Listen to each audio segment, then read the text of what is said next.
O Espírito Santo ele nos visita tão intimamente, tão profundamente, que há vontade de continuar. Eu confesso para você, eu não sei como é que você está aí com seu coração, mas o meu coração ele está cantando. E esses momentos são maravilhosos porque esse tempo onde teu coração está cantando, está querendo cantar, é porque é muito de dentro. E que isso seja sempre sobre nossas vidas, irmãos. Que esse fogo queime constantemente em nossos corações. Desejo ardente de adorar o Senhor em qualquer circunstância. Eu vou ministrar aqui a palavra do Senhor. Vamos lá, irmãos. As crianças, irmãos, eles têm que para a salinha. Glória a Deus. Amém, crianças. Vamos lá para a salinha, crianças.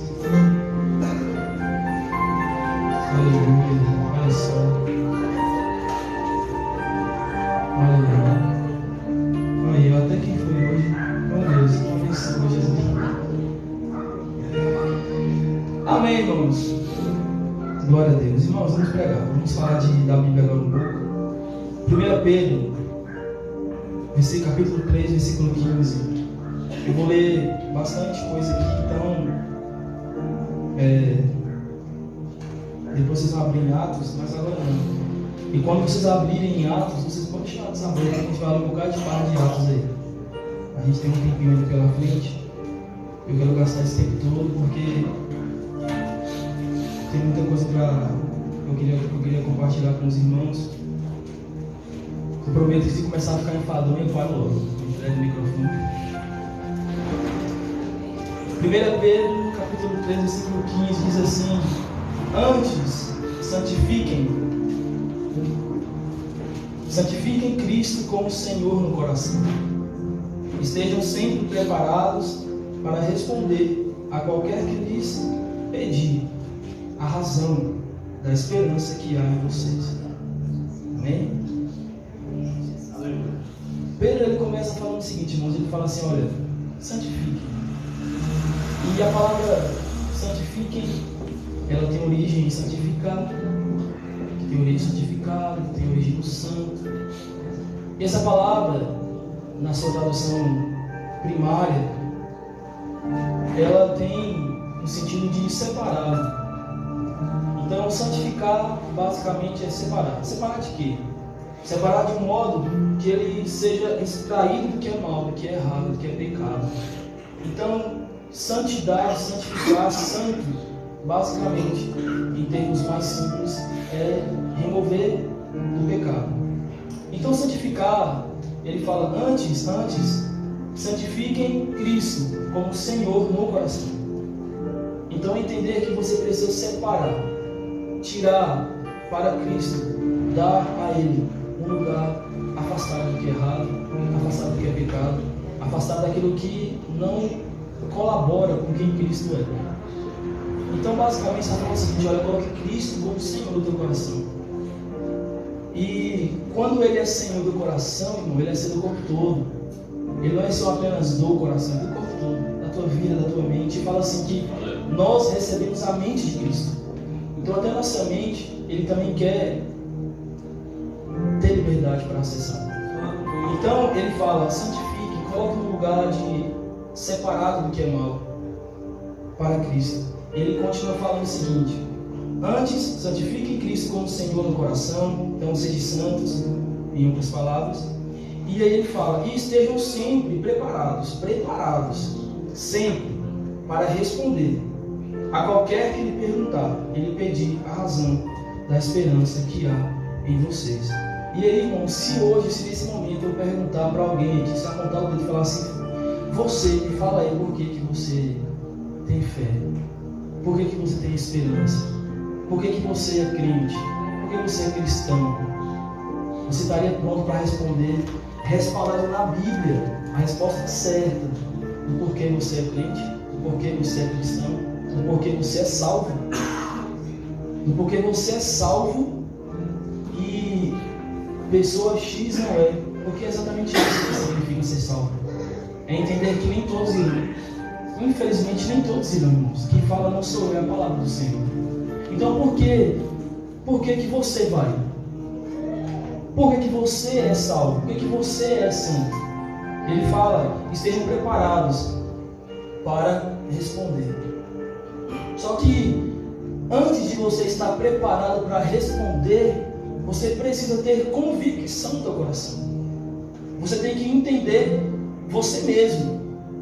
Porque se você perguntar para você mesmo, se ninguém te perguntar, mas você se perguntar, você tem que dizer. Porque isso tem que estar gravado no teu coração. O que é? Qual o motivo? Quando você levantou as suas mãos, qual foi a tua motivação? Qual é a razão? O que te motiva até hoje a estar aqui? E não estar vivendo a vida livre com todos os prazeres que o mundo liberto, com tanta libertinagem oferece, mas você optou estar aqui. Por quê? E essa resposta, ela precisa estar gravada no nosso coração de uma forma muito profunda. E Paulo, lá em Hebreus 11:1, ele fala assim que a nossa fé, ela é uma convicção, ela é uma certeza, ela é uma convicção, ela é uma certeza do que? Da esperança. Do que? De coisas que a gente não viu. Mas a fé também é a prova de que o que nós não vimos é real. Vamos recapitular. E eu vou saber entender o que eu estou falando isso. Ele falou, olha, você tem que saber defender a tua esperança. A esperança, pela palavra, também é a fé. Você tem que saber defender o porquê que você crê. E aí em Hebreus, o escritor de Hebreus fala assim, olha, a fé é uma convicção, é uma certeza do que eu não vejo. E ela também é a prova, ou seja, a fé é uma certeza e a fé é uma prova. Do que? Da minha esperança e do que eu não vejo, mas que é a prova, é real, é verdade. Então, a fé, ela é o alicerce pelo qual eu tenho uma convicção, uma certeza. A fé, ela é o alicerce pelo qual eu posso dizer, olha, por mais que quando eu falo para alguém lá fora a razão da minha fé eles não entendem, mas eu entendo com tanta convicção porque a minha fé me diz com muita certeza e clareza de que a razão, que eu não falei qual é verdade. É a minha fé, é a tua fé que valida que a razão da tua fé é verdade. Porque a razão da tua fé não é física. A razão da tua fé, ela não é lógica. A razão da tua fé, ela pode ser contestada pelos homens e pela ciência. Porém, é a fé que vai contra todo o falar humano. É a minha fé que me diz assim, olha, apesar de você não acreditar, apesar de eu não ter argumentos físicos para te provar, a minha fé me dá total convicção no meu coração, no meu espírito, de que a razão da minha fé é verdade. É a minha fé que faz isso. Porque, irmãos, isso é muito sério. Se eu não souber responder a razão da minha fé, e se eu não tiver uma convicção no meu interior dessa razão firme, existe uma grande chance de que eu sequer seja um cristão. Porque, irmãos, essa é a base. A Bíblia fala assim que nós somos salvos mediante a fé e não por obras. Ou seja, não é pelo quanto bonzinho eu fui, mas é pelo tanto que eu creio. Então isso é de fundamental importância. Se eu não souber defender a minha fé, o motivo, a razão da minha fé, e se eu não tiver fé para poder validar essa razão, irmãos, vocês estão me entendendo? Pelo amor de Deus. Amém. Porque eu estou tentando ser claro. Eu estou falando de razão da fé. O que é a razão da fé? É o motivo. Aí a fé, ela é quem valida esse motivo. Eu só posso crer nesse motivo através da fé. Sem a fé, eu não consigo crer nesse motivo, a razão. Ok? E é essa razão e é essa fé que determina se eu sou um cristão de fato ou não sou. E que razão é essa, irmãos? Vamos lá para frente. Teve um homem, irmãos, que soube defender. Depois vamos chegar de que razão é essa. A mim se descubra durante a pregação aí, mas vamos lá. Houve um homem que soube defender a sua fé como ninguém. Vamos lá. Em Atos, capítulo 6, versículo 3, já vou ler para ganhar tempo. Diz assim: irmãos, escolham entre vocês 7 homens, que eram discípulos, eram seguidores que estavam ali. De bom testemunho, ou seja, não era qualquer um. Cheios do Espírito Santo, ou seja, também não era qualquer um. E de sabedoria, passaremos a ele essa tarefa. E que tarefa era essa? Era o diaconato. Então você observa, irmão, que para ser um diácono, eu sou diácono, irmão. Para ser diácono, lá, e agora está falando da igreja primitiva, lá no comecinho. Olhe para a igreja primitiva agora, amém? Lá no comecinho, para alguém ser separado para diácono, olha só as características. Bom testemunho, cheio do Espírito Santo. Meu Deus, tinha que ser cheio do Espírito Santo. E de sabedoria, ela tinha que ser cheia de sabedoria. E elas apenas para ser diácono, apenas para isso. E eles escolheram 7 homens, dos que estavam ali à disposição, escolheram 7 homens. E aí, no versículo 5 do capítulo 6, fala assim: tal proposta agradou a todos. Então escolheram Estevão, homem que era cheio de fé e cheio do Espírito Santo, além de Filipe, Prócoro, Nicanor, Timon, Parmenas e Nicolau. Só nome top. Um convertido ao judaísmo proveniente da Antioquia. Observa que escolheram 7 homens, mas eles deram ênfase a um único homem aqui, enfatizou algo. Estevão, ele era um homem cheio de fé e ele também era cheio do Espírito Santo. E eles escolheram a Filipe. A missão dos 7, irmãos, desses 7 homens, era muito simples. Era algo muito simples. Eles tinham que simplesmente pegar os donativos, as ofertas, as doações de alimento, roupa. Olha para você ver que lá no início da igreja primitiva já rolava isso, irmãos. Olha para você ver como é que é simples ser igreja. E eles tinham que pegar todos aqueles donativos e distribuir corretamente entre todas as viúvas, órfãos e necessitados daquela época. Era basicamente isso a missão que eles tinham que fazer, segundo a palavra que Atos. Só que Estevão, ele era um cara cheio do Espírito Santo, cheio de fé. E ele não conseguiu se manter apenas numa tarefa singela, apesar de ser tão importante e necessária. Ele não se manteve apenas nessa missão. E ele começou a falar. Ele começou a não só separar os donativos certinho, porque havia muita confusão. Começaram a reclamar que pessoas de tal grupo estavam recebendo mais, enquanto que outros recebiam menos. A missão dos 7 era fazer com que todo mundo recebesse igual. E aí Estevão chega com os outros 6, começa a organizar para que todos recebam igual. Porém Estevão foi além, ele começou agora a ministrar a palavra do Senhor. E ele era um homem cheio de fé, cheio do Espírito Santo. E ele começou a falar, mas aí Estevão, ele começou a incomodar também. Estevão, ele começou a falar e ele começou a incomodar também. Mas antes de avançar, uma pergunta bem simples. Você tem vestido, irmãos, as pessoas que estão nuas, entre aspas, em volta de vocês? Ou melhor, em volta de nós. Você tem alimentado as pessoas e tem tido necessidade, você tem tido essa sensibilidade, porque é dever teu e meu. É dever da igreja perceber. É dever nosso, irmão. Não apenas os que são daqui, mas os que estão em nossa volta, nossos vizinhos. É dever nosso. Se alguém, por acaso, olha só, por acaso, alguém chegou na tua casa e comentou de alguém que está passando por necessidade, é a missão da igreja. Na mesma hora, acender a lâmpada e fazer alguma coisa para mudar a situação daquela pessoa. Temos feito isso. Temos feito esse papel de igreja que abraça o necessitado.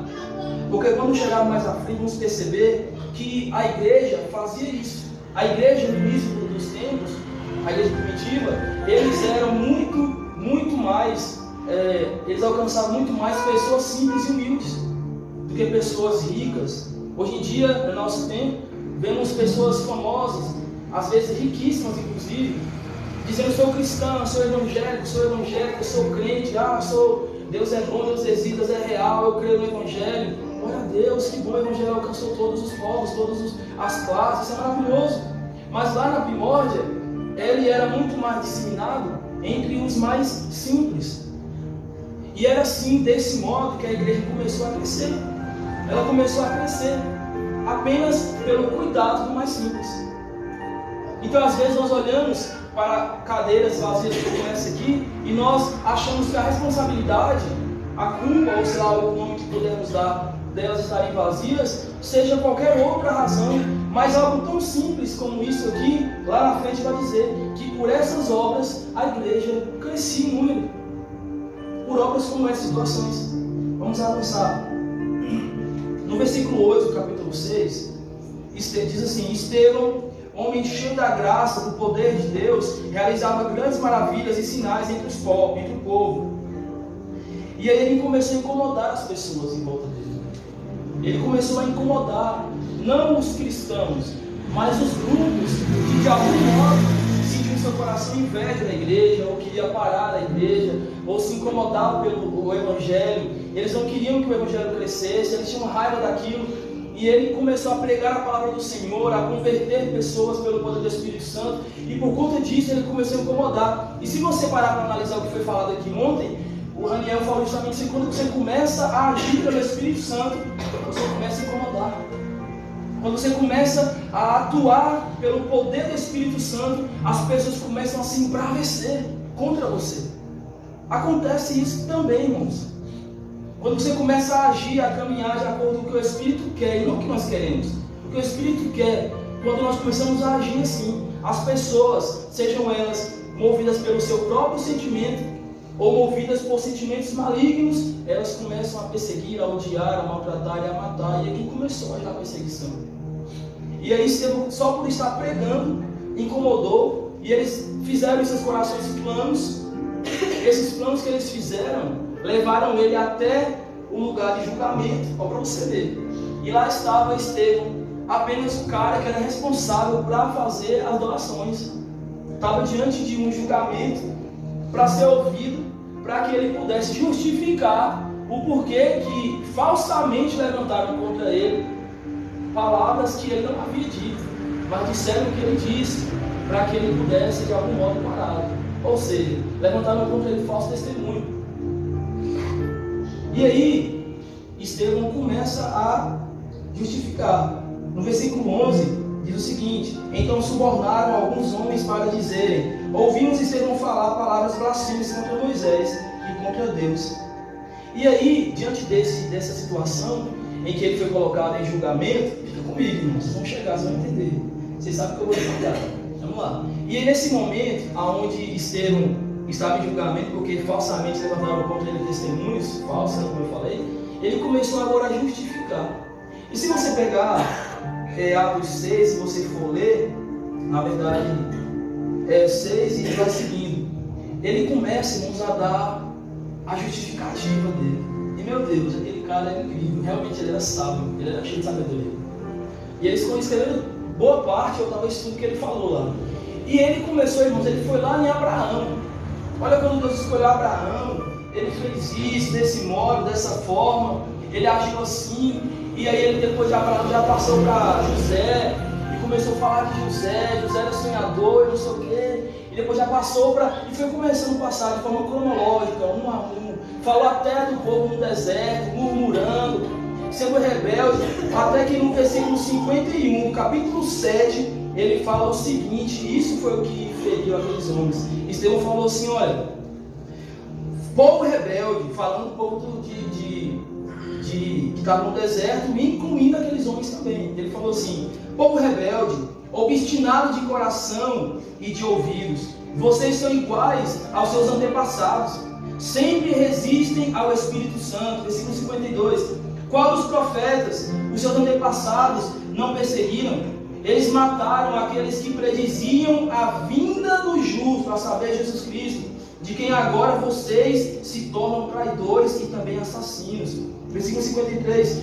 Vocês que receberam a lei por intermédio de anjos, mas não lhe obedecem. Aqueles homens, sobre essas palavras, eles se enfureceram em seus corações. Porque não era mais apenas as palavras falsas que disseram contra ele, mas agora ele próprio chegou diretamente àqueles homens que se sentiam importantes, religiosos, perdidos, e como ele mesmo colocou, assassinos do Filho de Deus, a saber, Jesus Cristo. Aqueles homens ficaram loucos pelo que ouviram. Aí no versículo 60, ele fala assim: Ouvindo isso, do 54 na verdade, ouvindo isso, ficaram furiosos e rangiram seus dentes contra ele. Mas Estevão, olha só, irmãos, cheio do Espírito Santo, levantou os olhos para o céu e viu a glória de Deus e Jesus de pé à direita de Deus, e disse: eu vejo o céu aberto e o Filho do Homem de pé à direita de Deus. Olha só, irmãos, a ousadia. E isso, ele ainda estava em julgamento. Quando os homens viram isso, eles ficaram mais loucos ainda pelo que Estevão acabou de falar. Ele teve uma visão, ele relatou a visão para aqueles homens. É igual o Renato me falou aqui ontem: quando nós temos a visão, temos que falar. A visão não é para você ficar retido, então é para você falar. E quando você falar, vai incomodar. E aí ele falou a visão que ele teve, que eles não ficaram mais loucos ainda. E aí falou o seguinte: mas eles taparam os ouvidos depois que ele falou isso, gritaram bem alto e começaram todos juntos a arremessar para fora da cidade e começaram a apedrejá-lo. As testemunhas deixaram seus mantos aos pés de um jovem chamado Saulo. Enquanto apedrejavam Estevão, ele orava: Senhor Jesus, recebe meu espírito. Então caiu de joelhos e bradou: Senhor, não se considere culpado deste pecado. E dizendo isso, adormeceu. Esse homem, irmãos, ele soube defender a fé dele. Ele soube. E o título que eu botei aqui foi o seguinte: um homem que soube defender a razão da sua fé morreu, e por isso foi um grande vencedor. O nome dele é Estevão. Ele soube defender a fé. Olha só o que Pedro falou: antes, santifiquem Cristo como Senhor no coração. Estejam sempre preparados para responder a qualquer que lhes perguntar a razão da esperança que há em vocês. Quando perguntaram para Estevão o motivo da sua esperança, a razão, porque ele agia como ele agia, ele não hesitou. Ele não hesitou, ele declarou que o motivo, a razão, o motivo pelo qual ele tinha a sua esperança firme, a sua fé convicta, era simplesmente por uma única razão, irmãos, mas que é poderosíssimo: eu creio que Jesus Cristo, ele é o único Filho, o primogênito Filho de Deus, e que ele veio a esse mundo, e que ele morreu na cruz, mas que ao terceiro dia ele ressuscitou, e sim, ele virá para me buscar. Essa é a razão da sua fé, essa é a razão da minha fé. É você entender que Jesus Cristo, ele é o Filho de Deus, que ele veio a esse mundo, que ele andou sobre essa terra, que ele morreu em uma cruz. Sim, o nosso Deus, Cristo Jesus, morreu em uma cruz, mas que ao terceiro dia ele ressuscitou, e não apenas isso, ele virá nos buscar. E é isso que eu falei, irmãos, essa é a razão. Mas se você colocar lá fora essa razão para as pessoas, talvez elas não consigam crer. E é por esse motivo que, se eu não crer na razão da minha fé, talvez eu não possa me chamar de cristão. Se a minha fé não tiver forte o suficiente para que eu possa validar o Evangelho de Jesus, talvez eu não seja um cristão. E quando deram a Estevão a cobrança da sua razão, a razão da sua fé, ele soube responder claramente a razão da sua fé, e por isso ele se tornou para nós um grande exemplo. Imagina a história passada. Em Atos 1, versículo 8, diz assim: mas receberão poder quando o Espírito Santo descer sobre vocês, e serão minhas testemunhas em Jerusalém, em toda a Judéia e Samaria, e até os confins da terra. Tendo dito isso, foi levado às alturas enquanto eles olhavam, e uma nuvem encobriu da vista deles, e eles ficaram com os olhos fixos no céu enquanto eles subiam. E de repente surgiram diante deles dois homens vestidos de branco, que lhes disseram: Galileus, por que vocês estão olhando para o céu? Este mesmo Jesus que dentre vocês foi levado ao céu, voltará da mesma forma como viram subir. Isso aqui, irmãos, e agora mudando um pouco o assunto, porque o assunto é um pouco gigante, eu estou avançando. A gente fala da razão da nossa fé e de um cara que defendeu a razão da fé dele. Agora vamos falar sobre um episódio onde nós entendemos um pouco da cultura da igreja. Aqui no livro de Atos, é um momento em que Cristo, depois de ter morrido na cruz do Calvário, ressuscitado, e agora depois de 40 dias ainda, depois de ressuscitado, ficou 40 dias na terra, foi levado aos céus. E quando ele foi levado aos céus, os discípulos que estavam com ele o viram subir. E ele começou a subir e eles ficaram olhando. E a palavra diz por 3 vezes que eles ficaram olhando. Até que de repente surgiu diante dele 2 homens. E eles voltaram os seus olhos. E falou assim: Galileus, por que vocês estão olhando para o alto? Aquele que vocês viram subir também voltará. E aqui tem 3 pontos que eu queria falar com você. O primeiro é que a primeira parte do versículo 8, né? Mas receberão poder quando o Espírito Santo descer. Nós, a igreja de Cristo, culturalmente, para que nós possamos nos chamar de igreja de Cristo, temos que entender que nós temos que ser cheios do Espírito Santo. Estevão não era cheio do Espírito Santo. Estevão, ele tinha o Espírito Santo. Quando foram selecionar as pessoas que iriam ser os diáconos, não procuraram qualquer pessoa. Havia ali um grupo de pessoas, de discípulos, até gigante, mas eles foram específicos em quem chamaram. Então temos que perceber aí que existe uma importância fundamental em você ser cheio do Espírito Santo para que você possa exercer o chamado da igreja do Senhor. Aleluia. E aí, esse é o primeiro ponto, versículo 8. Mas receberão poder quando o Espírito Santo descer sobre vocês, e vocês serão as minhas testemunhas. Esse é o segundo ponto, irmãos. Somos cheios do Espírito Santo para nos tornarmos as suas testemunhas. O que é testemunha, irmão? Diante de uma situação onde houve um crime, um acidente, a testemunha ocular é aquela que viu. Fala assim: olha, eu vi, aconteceu dessa forma, e o culpado do acidente é essa pessoa, porque eu vi e eu posso testificar que foi assim que aconteceu. Isso é o que a testemunha faz. Agora, se você não estava lá, você não pode testemunhar o que você não viu. Porém, Jesus falou assim: vocês serão as minhas testemunhas. Vocês vão dizer que o meu evangelho é verdade. E aí volta mais uma vez para Hebreus 11:1, que vai dizer que a fé é uma convicção, é uma certeza. Eu tenho certeza. E vai dizer também que a fé é a prova. Por quê? Porque olha, você pode não crer, mas deixa eu falar para tu, Jesus é o Filho de Deus, ele morreu, ressuscitou, subiu para o céu e voltou. Isso é porque eu sei, porque sei. Se você também quiser saber essa verdade e entender como eu entendo, receba ele como salvador da tua vida, que você vai poder entender também. Mas eu sei, mas assim, porque eu sei, eu sou testemunha disso. É isso que ele está falando. Vocês vão ser cheios do Espírito Santo e vocês serão minhas testemunhas. Agora, a testemunha, irmão, ela não fica calada, ela tem que falar. É testemunha para quê? Porque se você é chamado de testemunho, você precisa dar o quê? O testemunho.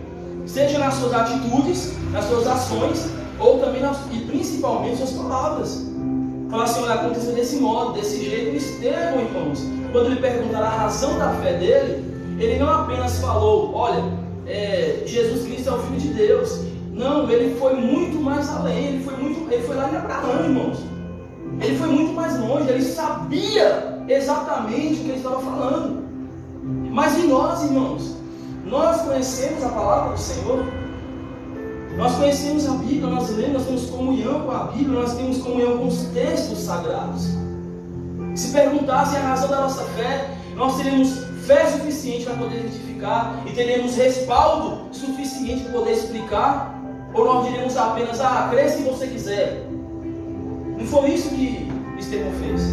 Ele deu detalhes minuciosos para chegar ao ponto de dizer: olha, vocês sabem de tudo isso, conhecem toda a palavra, e mesmo assim, por rebeldia, vocês mataram o Filho de Deus.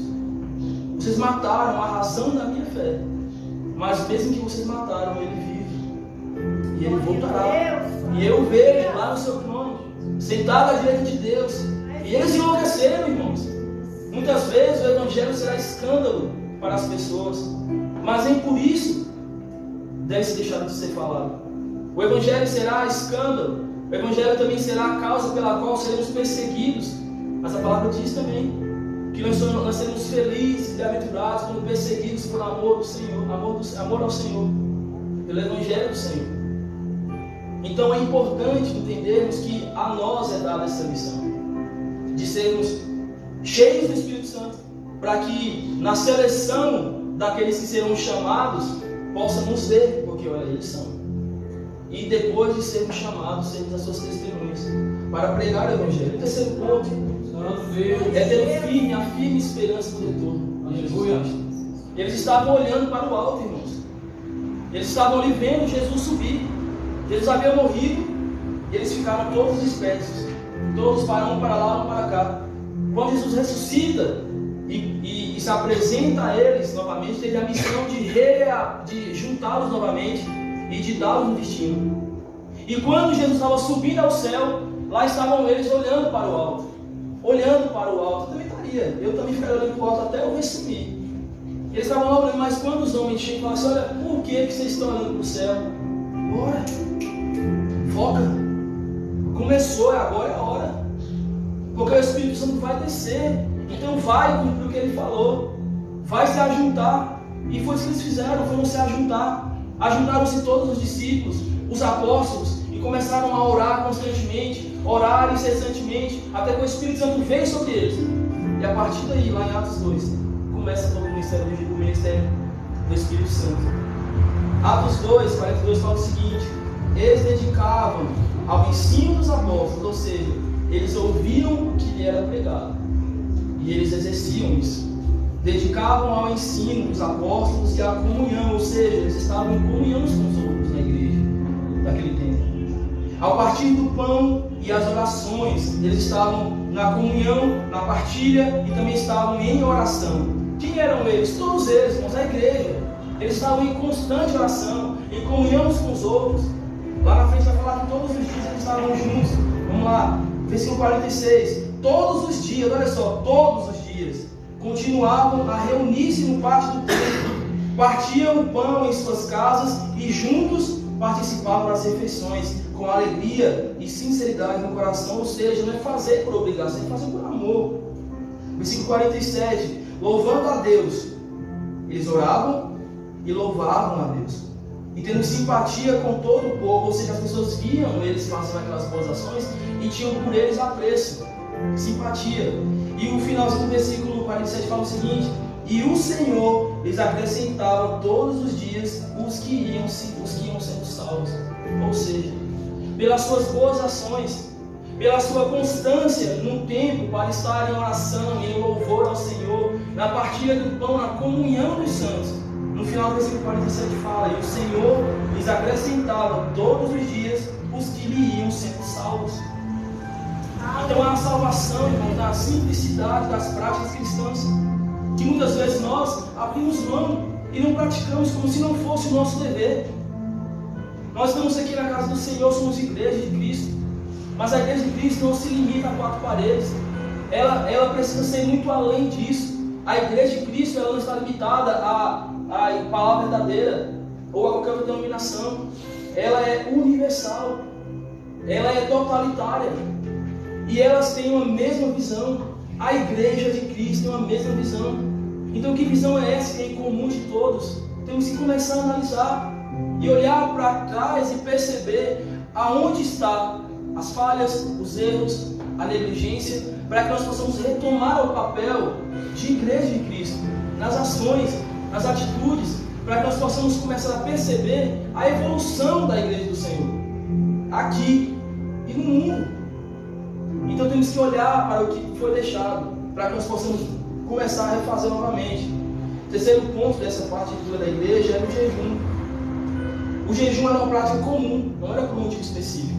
No versículo, em Atos 13, versículo 2, enquanto adoravam ao Senhor e jejuavam, eles estavam adorando ao Senhor, jejuando, eles estavam ali, não estavam fazendo nada por mundo, vamos jejuar pela vida de alguém, não, era uma prática comum. Eles oravam, jejuavam e adoravam, e isso era comum. Os 3 atos, as 3 atitudes eram comuns entre eles. Não havia, o jejum não era algo, não, isso aqui é uma prática específica e santa para casos específicos e eu não vou usar. Não, aqui está claro.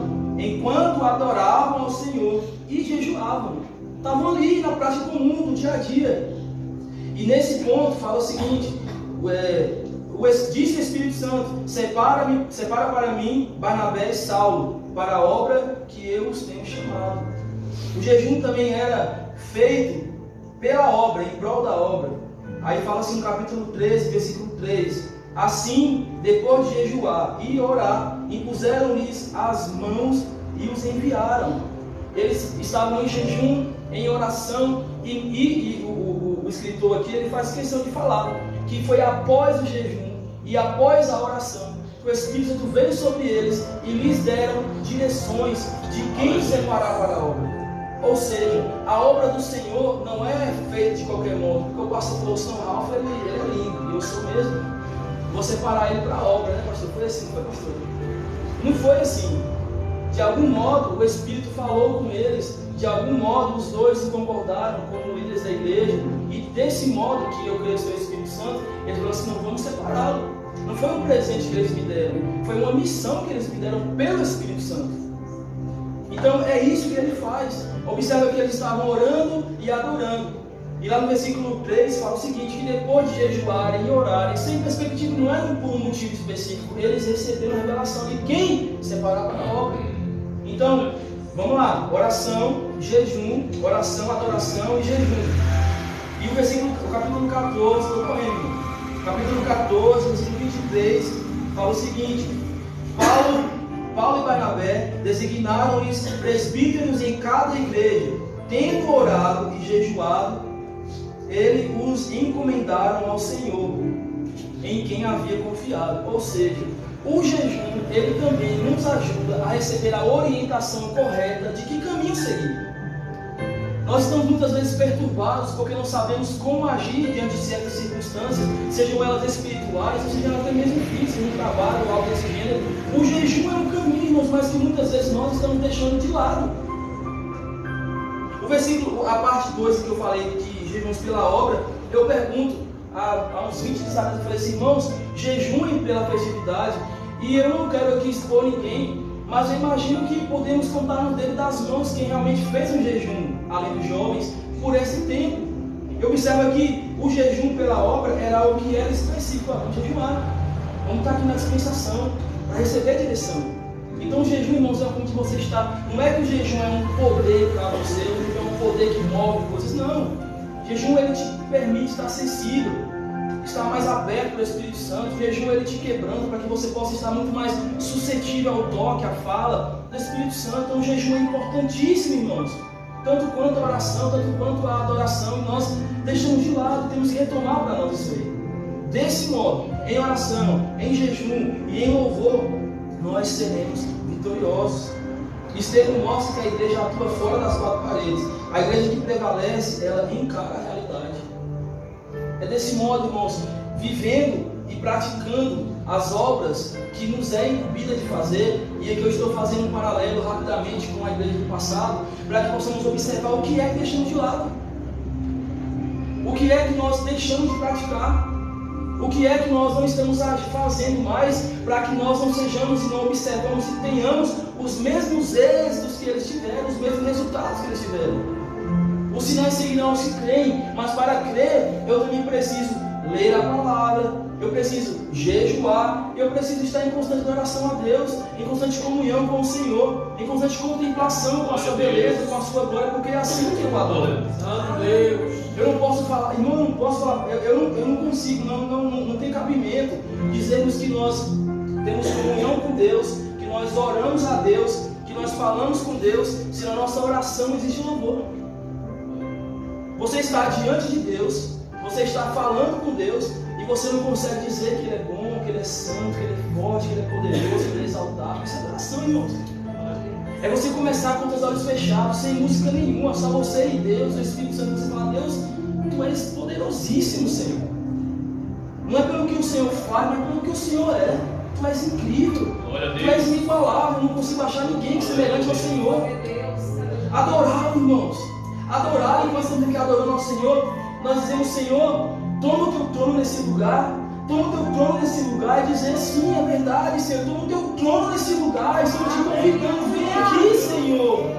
Nós queremos estar contigo, abraçá-lo, queremos senti-lo, receber a Tua voz em nossos corações. Estamos suplicando: por favor, toma o Teu trono aqui, Senhor.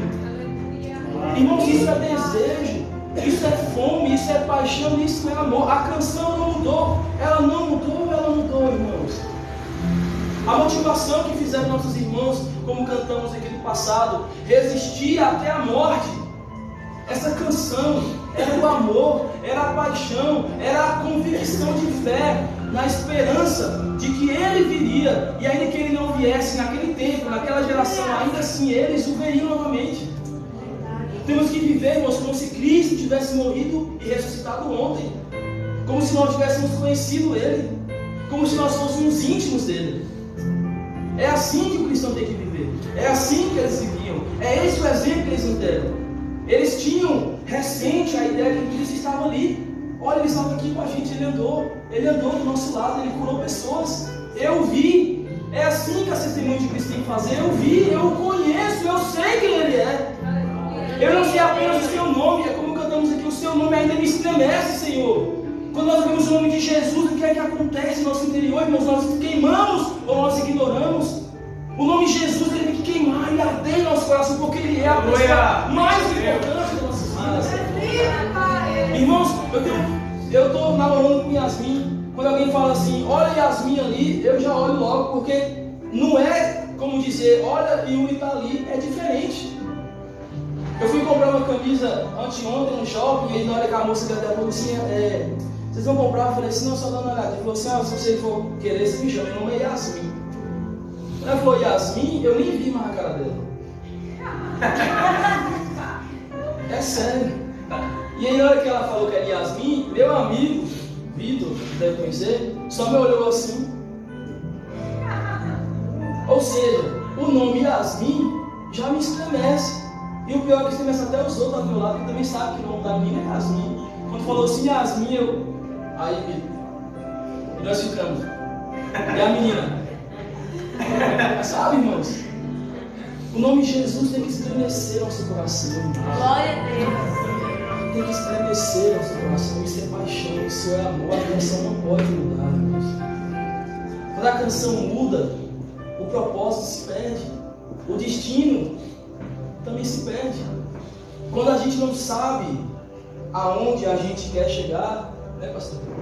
Qualquer caminho, qualquer destino serve. Não pode ser assim.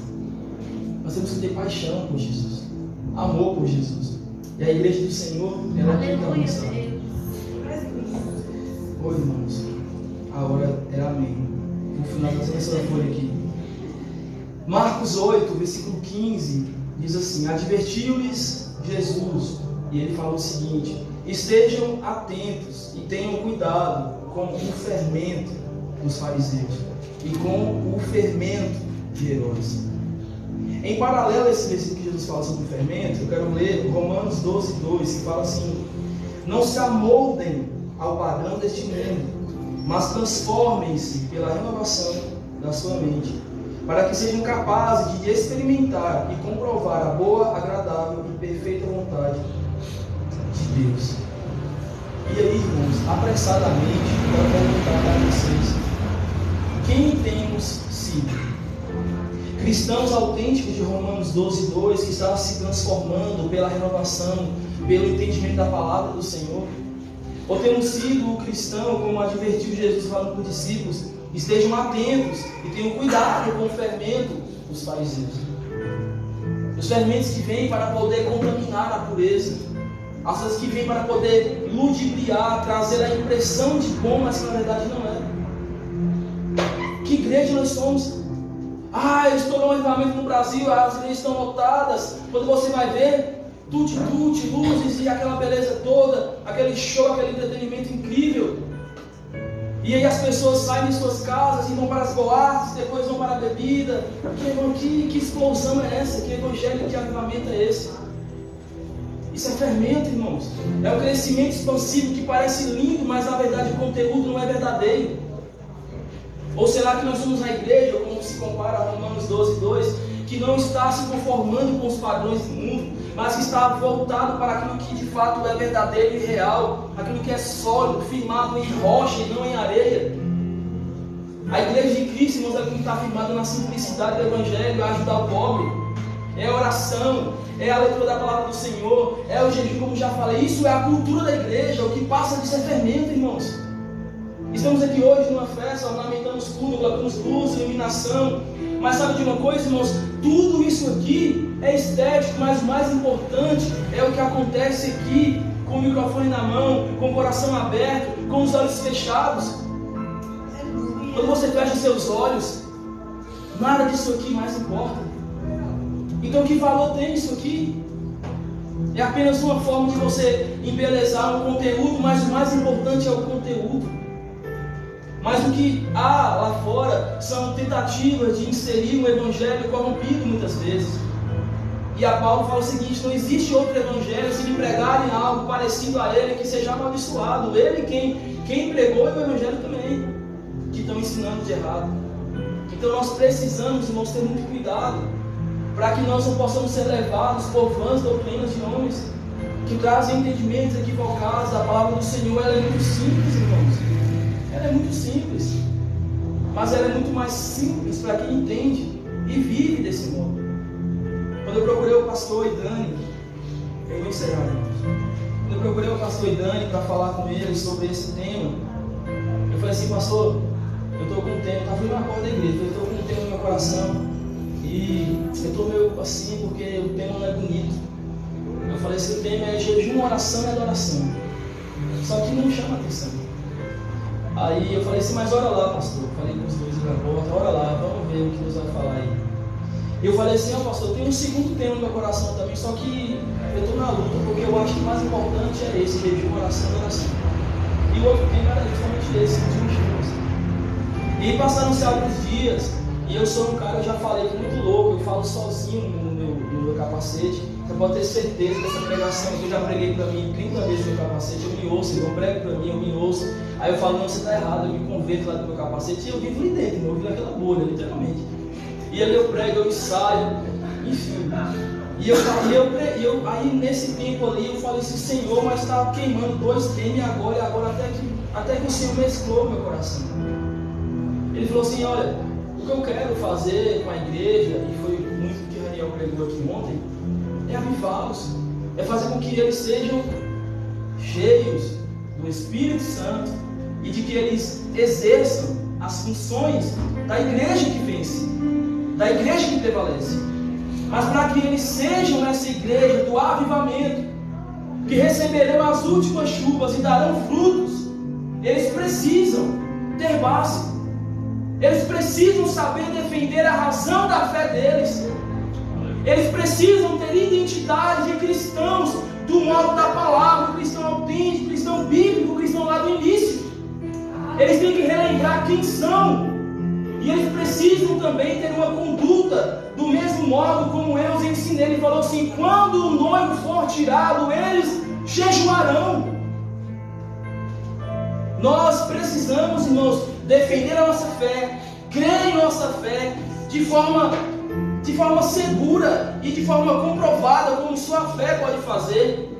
E temos que viver em jejum, em oração e em adoração constante ao nosso Deus. E desse modo sermos cheios do Espírito Santo, para que nós possamos ser as suas testemunhas, aqueles que viram, aqueles que sabem que aconteceu, aqueles que têm convicção: olha, aconteceu, ele curou o cego, ele curou o manco, ele curou a mulher do fluxo de sangue, ele pode fazer hoje na tua vida, ele mudou a minha vida, ele mudou a vida do meu amigo, ele é vivo, ele voltará. Aleluia!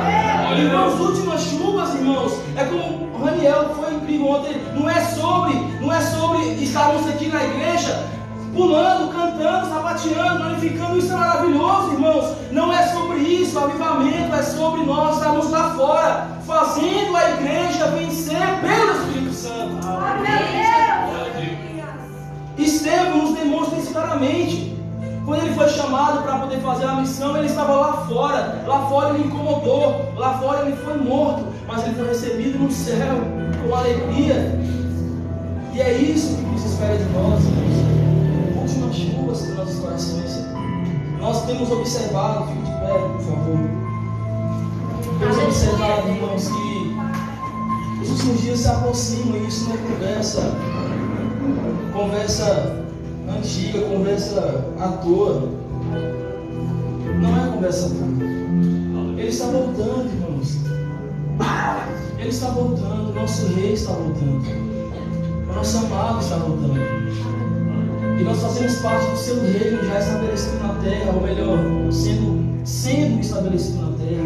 O reino da graça, o reino do Filho de Deus, estamos vivendo esse reino na terra, estabelecido, espiritual, sobrenatural. E nós não podemos viver, irmãos, como quem tem apenas uma obrigação com uma organização denominacional. Nós não somos crentes da igreja, somos crentes de Jesus. Crentes da igreja não tem obrigação com a igreja, mas crentes em Jesus tem obrigação com Jesus em qualquer lugar. Se você perguntar ao pastor se eu quero ser crente da igreja ou de Jesus, ele fala assim, irmão, de Jesus, porque se for de Jesus, tu vai ser perfeito na igreja. Crente de Jesus é muito mais importante, irmãos. Nós não podemos ser um crente que vem ao culto apenas, louva ao Senhor, adora, faz uma oração, muitas vezes até com dificuldade, com luta, com dor, querendo levantar pensamentos aleatórios, sem foco, sem verdade. Jesus está falando para a gente sermos crentes de verdade, voltar para a essência, receber as chuvas e propagar o seu evangelho. Essa é a missão, esse é o chamado. Seja pregar em comunhão para o vizinho, para o colega da escola, seja pregar com uma canção e um violão, mas pregar o evangelho do Senhor. Espírito Santo, eu acredito no meu coração com muita convicção, sem nenhum pingo de dúvida, de que esse tema, esse assunto não foi casual. Espírito Santo, eu não duvido por nenhum momento que o Senhor tem algo para liberar sobre esses 2 dias aqui, eu creio que foi liberado. Espírito Santo, eu acredito piamente, sem dúvida nenhuma, de que por mais que nós não possamos observar a totalidade que o Senhor fez aqui, mais grandes coisas o Senhor fizeste. Pai, eu creio, Senhor, que o Senhor, se necessário for, o Senhor viaja para buscar uma única ovelha. Então, se o Senhor tocou uma única pessoa, foi cumprido o seu propósito. Mas eu creio, Pai, que não foi assim, foi muito além disso, Senhor. Nos ajuda, Pai, até no discernimento, para perceber que o Senhor se move no sobrenatural e não no natural. Nos ajuda, Senhor, a entender, Pai, o que é que o Senhor quis liberar para cá nesses 2 dias e possamos receber e viver. Deus, em nome de Jesus, eu oro nessa hora, Pai, eu te peço, eu suplico ao Senhor, eu clamo ao Senhor, Espírito Santo, por favor, libera a sua intenção, libera o seu propósito, aquilo que está no teu coração, que o Senhor planejou, projetou, e eu não duvido, eu sei, porque eu sei no meu coração, que isso tem um propósito, em nome de Jesus, cumpra todo ele, Senhor. Oh Deus, nós amamos a tua presença, nós amamos o teu nome, nós sabemos quem tu és, nós amamos o nosso soberano Deus, nós queremos nos encontrar contigo, queremos levar o máximo de pessoas conosco. Nos ajuda, Senhor, a amar a tua causa, nos ajuda, Senhor, a continuar o teu caminho, a continuar a tua intenção. Deus, em nome de Jesus, nessa casa, nessa igreja, Senhor, possamos ser conhecidos como uma igreja cheia do Espírito Santo. Em nome de Jesus, Senhor.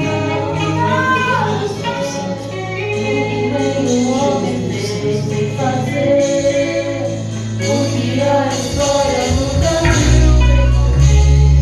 O destino em Joel, a viva luz, Vendo Ralph, Jackson Ralph, ministrar essa palavra. Eu confesso que eu estava ali nessa oração agora, e a minha oração a Deus foi: perdoe-me, Senhor, perdoe-me, por ver tudo que Deus falou conosco nesses 2 dias, e relembrar tudo que os irmãos do passado fizeram por amor ao Evangelho.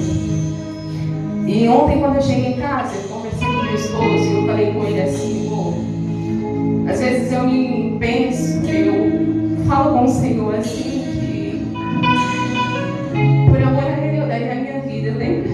Quando a gente começou isso, e eu falei com ele: por amor a Ele eu daria a minha vida. Mas às vezes a gente começa a pensar nas crianças e em tantas coisas. E a gente fala: Deus, e se a situação no Brasil apertar? E se vier a perseguição no Brasil contra os cristãos? Como é que nós vamos nos posicionar?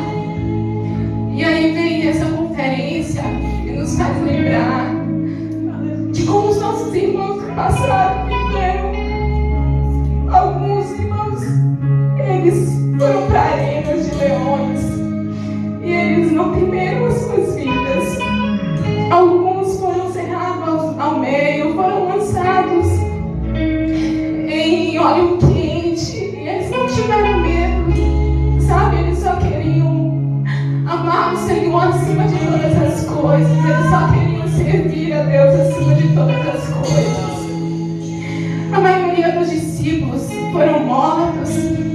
em mortes que para nós eram mortes tão dolorosas. E mesmo assim eles não negaram Jesus, eles amaram o Senhor acima de todas as coisas. E eu estava ali, eu pedi perdão ao Senhor, eu falei: Senhor, perdoe-nos por não te amar acima de todas as coisas.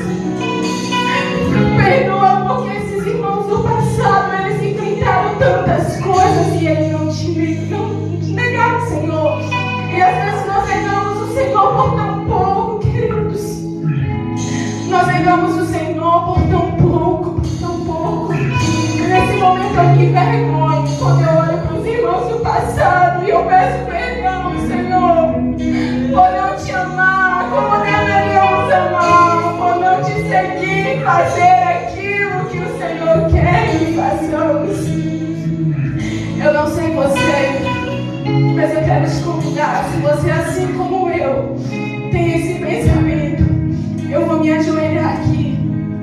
E se você também se arrepende por não ser o cristão que deveria ser, se ajoelhe aqui comigo e vamos pedir perdão, Senhor. Pedir que Ele traga sobre nós o verdadeiro avivamento, irmãos, porque o verdadeiro avivamento Ele traz mudança de vida. O verdadeiro avivamento traz transformação. Oh, Jesus, nos perdoa.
Não dá para falar de chuva sem se molhar. Só desculpa. Só desculpa.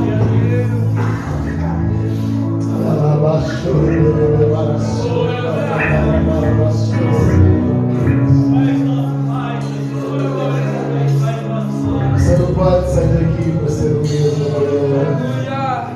Tem que ser diferente.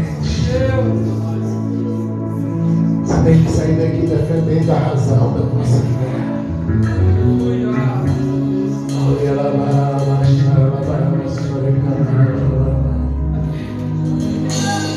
Sair daqui defendendo a razão da nossa fé. Que todos quantos você encontrar, você esteja pronto para dizer: arrependei-vos, porque é chegado o reino de Deus.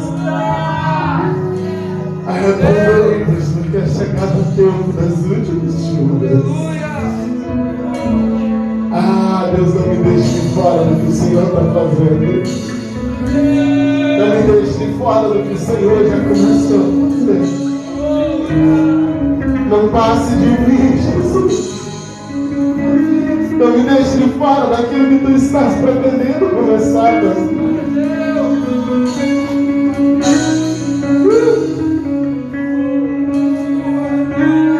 Essas palavras do teu coração.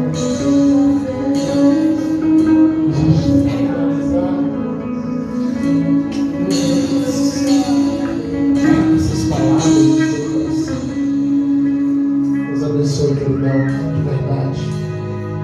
Por se deixar ser usado por Deus nesses 2 dias para nos abençoar. Obrigado mesmo. Que Jesus multiplique a solução e que ela seja sempre transbordante, sua vida e seu coração.